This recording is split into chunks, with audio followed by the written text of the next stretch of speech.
తనపై వచ్చిన భూ కబ్జా ఆరోపణల్లో నిజం లేదంటున్నారు మాజీ పోలీస్ అధికారి శివానంద్ రెడ్డి. హైదరాబాద్లోని బద్వేల్ ఏరియాలో భూమిని కబ్జా చేసినట్టు వచ్చిన వార్తలు తప్పంటున్నారు.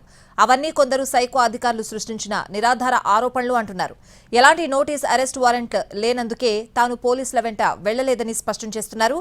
ఈ కేసుల నుంచి మచ్చ లేకుండా బయటపడతానంటున్న శివానంద్ రెడ్డితో Chandrashekhar face to face. Shivanand రెడ్డిపై ఉన్న ఆరోపణలేంటి, అందులో వాస్తవం ఎంత, పోలీసులు వస్తే పరారయ్యారా, విషయాలపై మాట్లాడడానికి మనతో శివానంద్ రెడ్డి ఉన్నారు. ఆయనతో మాట్లాడే ప్రయత్నిద్దాం. సార్ చెప్పండి, అసలు బుద్వేల్లో 29 ఎకరాల భూమిని ఆక్రమించారనే ఆరోపణ రైతులకు రైట్స్ టు అలినేట్ ఇచ్చారు. 800 yards స్క్వేర్ యార్డ్స్ ప్లాట్. ఆ ప్లాట్ వాళ్ళు అమ్ముకోవచ్చు. నాకే కాదు, నీకైనా అమ్మవచ్చు, ఎవరికైనా అమ్మవచ్చు. సో ఒక అలినేబుల్ రైట్స్ ఉన్నాక రైతుల దగ్గర మాకు కొద్దిమంది రైతులు ఇవ్వడం జరిగింది, కొనడం జరిగింది. దీనిలో మీ పైన ఉన్న ప్రధాన ఆరోపణ, దీన్ని కొంతమంది అధికారులను అడ్డుగా పెట్టుకొని వారికి బినామీ పేర్లతో విల్లాస్ ఇచ్చి భూమి ఆక్రమించుకున్నారని మీ పైన ఉన్న ఆరోపణ. అక్కడ విల్లాసే లేదండి, అది హెచ్ఎండిఏ ప్లాట్స్. అక్కడ విల్లాస్ లేదు, ఏమీ లేదు. సో ఏ అధికారులకు ఏమీ ఇవ్వాల్సిన అవసరం లేదు. ఇక్కడ కేవలము అప్పుడున్న గవర్నమెంట్కు ఆక్షన్ చేస్తే డబ్బులు అవసరం ఉంది కనుక అప్పుడు సడన్గా 2022లో రైతుల మీద ప్రేమ కన్నా వాళ్ళకు ఒక 4-5 వేల కోట్ల అవసరం ఉండింది. సో అది చేయాలంటే హైకోర్టు డైరెక్షన్స్ అడ్డం వస్తుంది.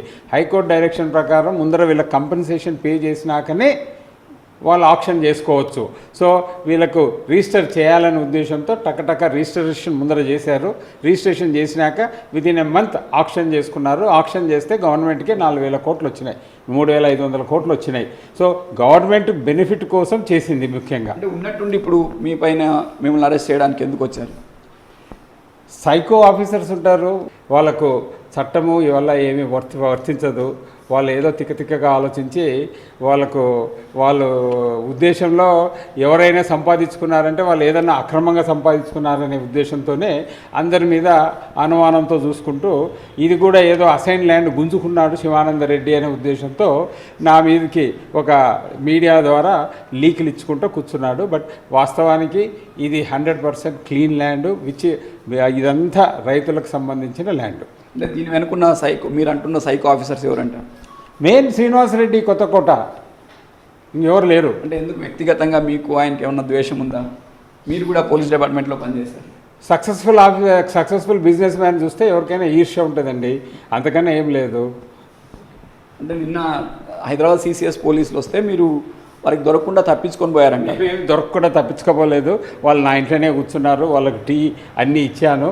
వాళ్ళకి ఏదైనా పేపర్స్ ఉన్నాయా, నోటీస్ ఏమన్నా ఇస్తారంటే తీసుకుంటాను. 41A కింద అడిగాను. అదేం లేదు సార్, మీరు హైదరాబాద్కి వస్తే ఇస్తాం సార్ అన్నారు.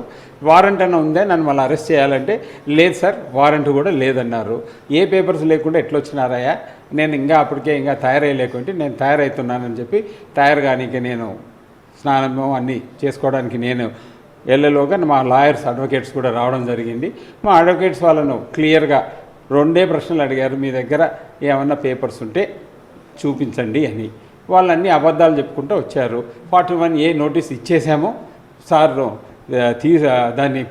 దానికి స్పందించలేదు, అందుకనే మేము వచ్చాము అని చెప్పడం జరిగింది. కానీ వాస్తవానికి 41A నోటీస్ ఇవ్వలేదు. ఈ భూ వివాదంలో ఎలాంటి అక్రమాలు లేవు, తప్పకుండా ఎలాంటి మచ్చ లేకుండా ఉన్నానని మాజీ పోలీస్ అధికారి టీడీపీ నేత శివానంద రెడ్డి చెబుతున్నారు. కెమెరామెన్ మధుతో చంద్రశేఖర్, NTV, కర్నూలు.